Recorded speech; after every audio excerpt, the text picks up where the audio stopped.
মেয়ে কিন্তু আমার সাথে ছিল, কিন্তু যখনই উঠলাম তারপরে মুষলধারে বৃষ্টি, কিন্তু সেই ঝড় বৃষ্টি মাথায় নিয়ে হাজার হাজার মানুষ সেখানে।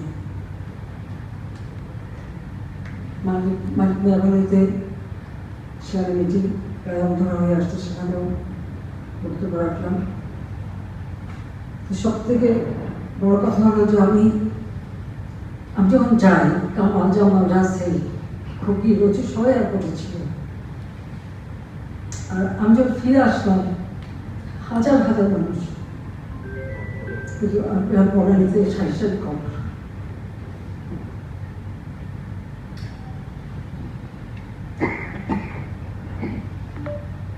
বত্রিশ নম্বর আমরা বিলাপ করতে চাইলাম, আমাকে ঢুকতে দেয়নি জন্য।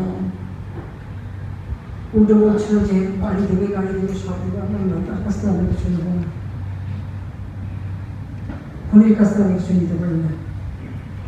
আমি যখন দিল্লিতে ছিলাম, যে ওরা দিল্লিতে গিয়েছিল তখন নিজের চোখে দেখেছি।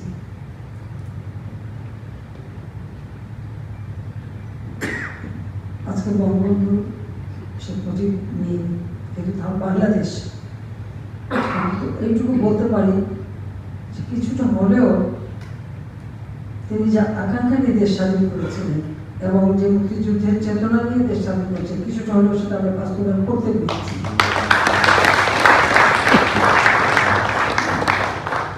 আমি আমার বাবা বঙ্গবন্ধু শেখ মুজিব শ্রদ্ধা জানিয়ে বলবো যে আমার সব শক্তি সাহস আমি আমার মা বাবার কাছ থেকে পেয়েছি।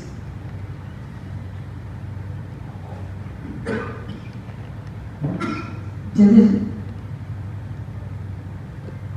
আমার বাবাকে হত্যা করা হয়, যে না উনি কোনোদিন ভাবতে পারেনি যে বাঙালি তাকে গুলি করবে, বিশ্বাস করতে পারেনি।